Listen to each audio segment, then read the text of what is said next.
इसमें क्वेश्चन दिया है आकर्षण का विलोम शब्द क्या होगा। तो आकर्षण का विलोम शब्द स्टूडेंट्स विकर्षण होगा। आकर्षण का विलोम विकर्षण होगा।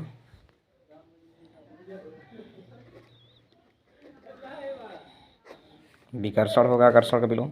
एक में दिया है सब और विपत्ति का होना, इस अर्थ के लिए सही लोकोक्ति निम्नलिखित में कौन सी है। तो इसके लिए सही लोकोक्ति होगी आगे कुआं पीछे खाई। क्या होगा? आगे कुआं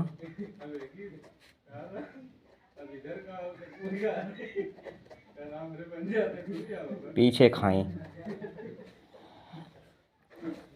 शांत रस का स्थायी भाव, शांत रस का स्थायी भाव निर्वेद होगा।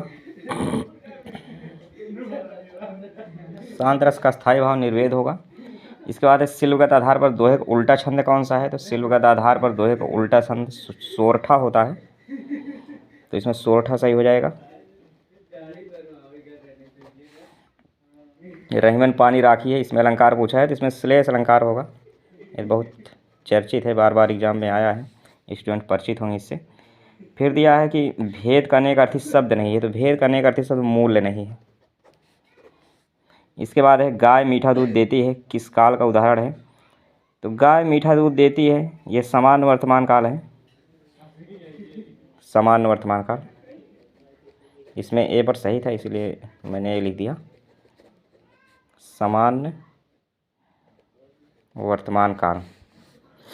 फिर क्वेश्चन जो हमें दिख रहा है उसमें लिखा है उमा से पढ़ा नहीं जाता वाक्य में कौन सा वाच्य है। तो उमा से पढ़ा नहीं जाता, इसमें भाववाच्य होगा। हमने बताया है अपने वाच्य के वीडियो में कि अगर कर्ता के बाद कोई कारक चिन्ह आ जाता है तो फिर कर्तवाच्य होता नहीं, कर्म फिर हाल इसमें है नहीं, पढ़ना क्रिया सीधे दिया है, तो इसमें भाववाच्य होगा। उमा से पढ़ा नहीं जाता, भाववाच्य होगा। इसके बाद जो क्वेश्चन में दिख रहा है उसमें यह है कान पर जू न रेंगना, कुछ असर न होना, कुछ असर न होना।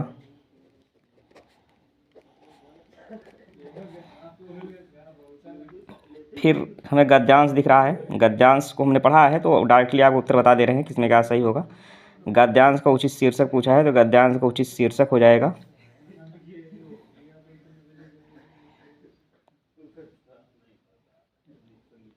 महात्मा गांधी के श्रम संबंधी विचार। गद्यांश का उचित शीर्षक हो जाएगा महात्मा गांधी के श्रम संबंधी विचार।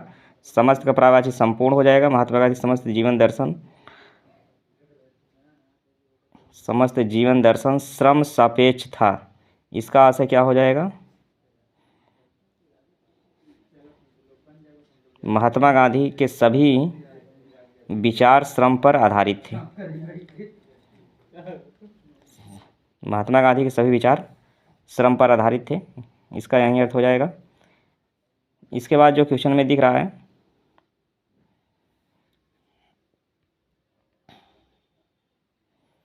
उसमें फिर है वाक्यांश के लिए दिया गया शब्द सुसंगत कौन सा है। तो सुसंगत है, सुसंगत इसमें छाड़ना है आदि से अंत तक, आदि से अंत तक सुसंगत हो जाएगा।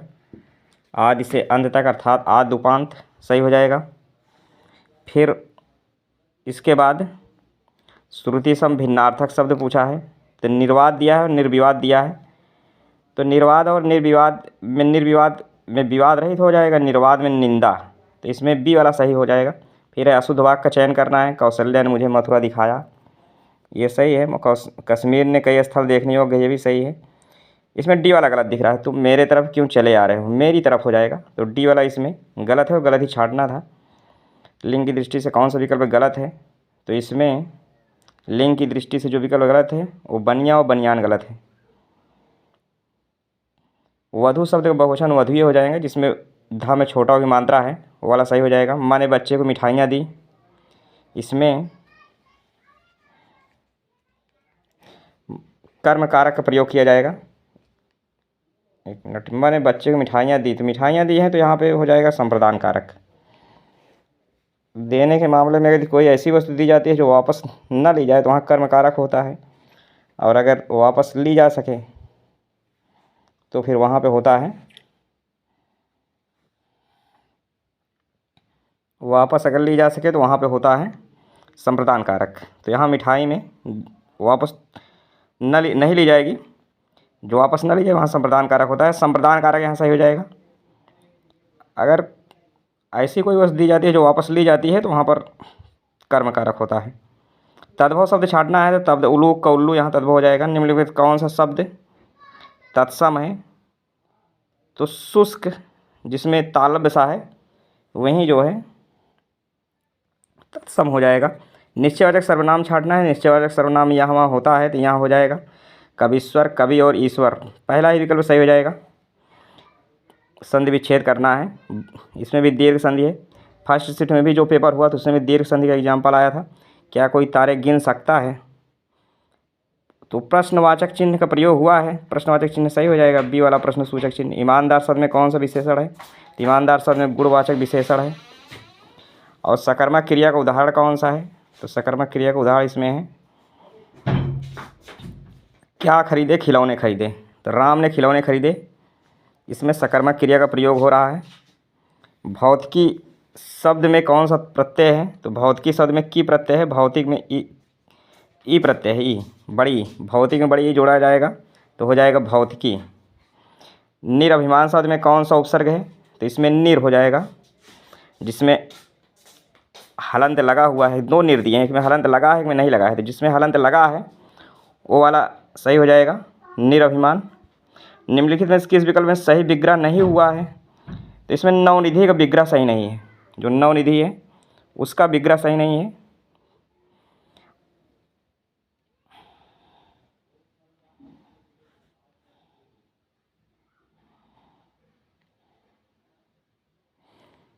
फिर इसके बाद गद्यांश के ही कुछ प्रश्न दिख रहे हैं। गांधी जी पापी किसे मानते थे? तो गांधी जी श्रम न करने वाले को पापी मानते थे।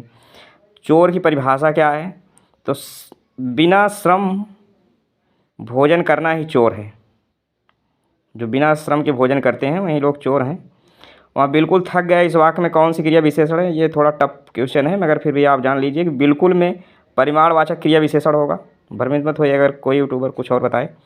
परिमाणवाचक होगा। मृदु शब्द का पर्यायवाची शब्द कौन सा है? तो मृदु कौन सा नहीं है?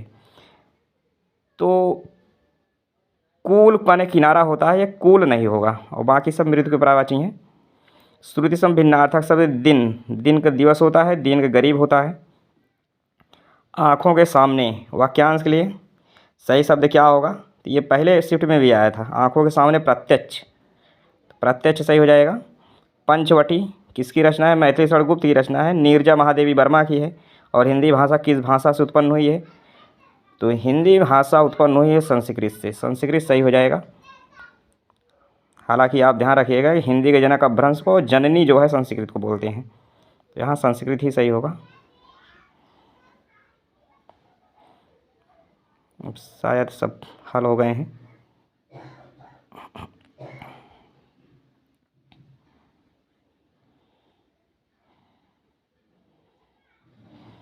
तो अगर आप लोग यूपी पुलिस का एग्ज़ाम चल रहा है, इसकी हिंदी का बिल्कुल सही और सटीक सॉल्व चाहते हैं तो शिखर एडमी सुराव प्रयागराज ग्रुप से आप जुड़ें, जिस पे आपको 2 शिफ्ट की हिंदी उपलब्ध करा दी गई है। बाकी जो 18 तारीख को दोनों शिफ्ट होने वाले हैं उसकी सही और सटीक हिंदी आपको देखने को मिलेगी। और जो हिंदी यहाँ सॉल्व करा के आपको आंसर बता देंगे, आयोग वैसे भिन्न आंसर कोई देगा नहीं।